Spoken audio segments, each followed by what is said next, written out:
अररिया नगर परिषद हमेशा से विवाद में बना रहा है। आपको बताते चलें, अररिया नगर परिषद के 22 पार्षद बैठक कर विकास की अनदेखी का लगाया है आरोप। पार्षदों ने खोल दिया है मोर्चा।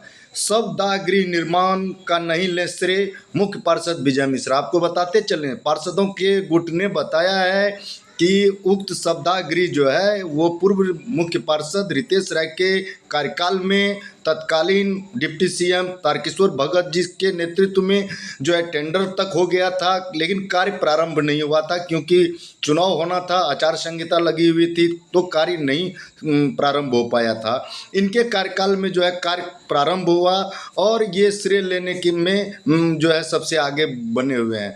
नगर परिषद अररिया हमेशा से जो है विवाद में बना रहा है। चोली और दामन का रिश्ता रहा है विवाद का।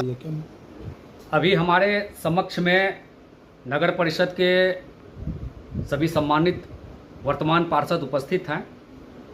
इन लोगों के द्वारा कहा गया कि जो कार्य आपके कार्यकाल में किया गया है उस कार्य को वर्तमान के जो मुख्य पार्षद हैं या उप मुख्य पार्षद हैं उनके द्वारा जो है श्रेय लिया जा रहा है, इसका आपको खंडन करना चाहिए।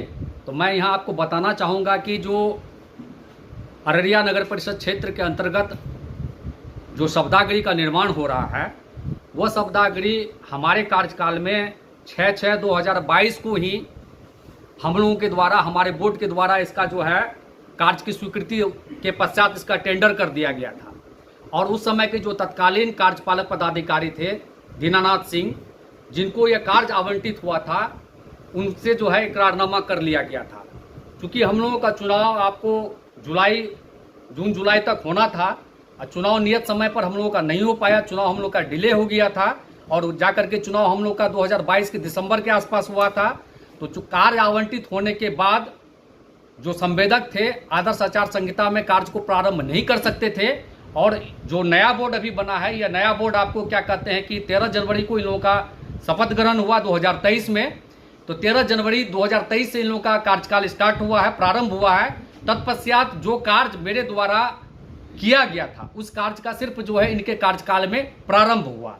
और उस समय के जो तत्कालीन आपको डिप्टी सीएम और नगर विकास मंत्री थे तारकेश्वर भगत जी, उनसे जो है मेरा यह मांग हुआ था शवदाह गृह को लेकर के, और मेरे मांग पर ही उन्होंने 4,77,29,533 रुपया का जो है शवदाह गृह का जो है स्वीकृति किया और मेरे कार्यकाल में ही इसका टेंडर निष्पादित हो गया था। सिर्फ इनके कार्यकाल में कार्य प्रारंभ हुआ और ये इस कार्य का वर्तमान के चेयरमैन साहब के द्वारा खुद में श्रेय लेने का कार्य किया जा रहा है।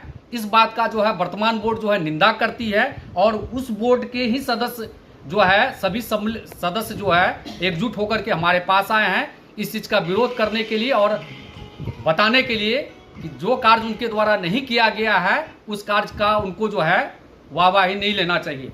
तो जनता को सही बातों का पता होना चाहिए, इसलिए इस प्रेस कॉन्फ्रेंस के माध्यम से जनता को यह बात मतलब बतलाने का प्रयास किया जा रहा है कि यह जो शवदाह गृह अररिया में निर्माण हुआ है वह पुराने बोर्ड के द्वारा स्वीकृत हुआ था और पुराने बोर्ड का कार्यकाल में इसको जो है टेंडर किया गया था। यह सिर्फ जनता के बीच में भ्रम फैलाने की स्थिति को पैदा किया जा रहा है। क्या परिचय हुआ आपके? रितेश कुमार है, पूर्व मुख्य पार्षद नगर परिषद अररिया।